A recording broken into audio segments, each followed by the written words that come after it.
નમો ભગવતે વાસુદેવાય। નવમા સ્કંધનો 9મો અધ્યાય।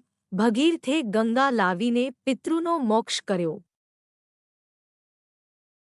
હે રાજા, પછી ગંગાજીને પૃથ્વી ઉપર લાવવા માટે અંશુમાન તપ કરીને મૃત્યુ પામ્યા।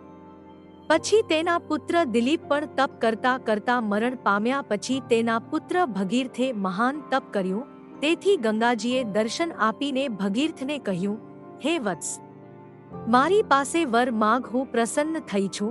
પછી ભગીરથે પૃથ્વી ઉપર આવવાનું કહ્યું ત્યારે ગંગાજી બોલ્યા, હું આકાશમાંથી પડું ત્યારે પૃથ્વી તો મારા વેગને નહીં ધારી શકે। હું સીધી રસાતળમાં જ ચાલી જઈશ।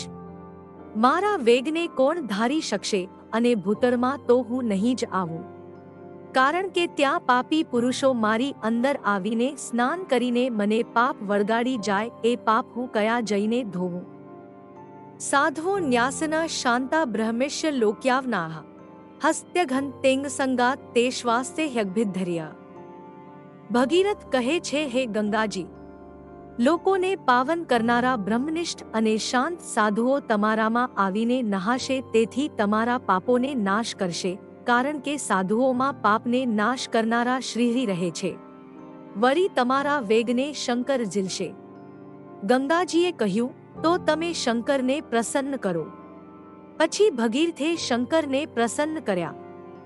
પછી ગંગાજી શિવના મસ્તક ઉપર પડ્યા। શિવે ગંગાજીને પોતાના મસ્તકે ધાર્યા।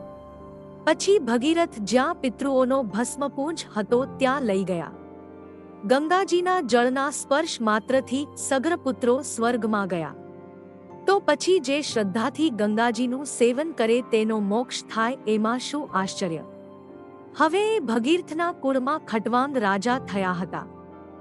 તે ખટવાંગ રાજાની દેવોએ અમને યુદ્ધમાં તમે સહાય કરો આવી પ્રાર્થના કરી। તેથી દેવનો પક્ષમાં જઈને દૈત્યોનો નાશ કર્યો હતો। તેથી દેવોએ પ્રસન્ન થઈને વર માગવાનું કહ્યું। ત્યારે પોતાનું આયુષ્ય મુહૂર્ત માત્ર છે એમ જાણીને ઈશ્વરમાં મન જોડી દીધું। દેવોએ ઈચ્છાનુરૂપ વર માગવાનું કહ્યું, પણ ભગવાન સિવાય ખટવાંગ રાજાને કંઈ પ્રિય નહોતું, તેથી કંઈ માગ્યું નહીં। નવમા સ્કંધનો 9મો અધ્યાય સંપૂર્ણ।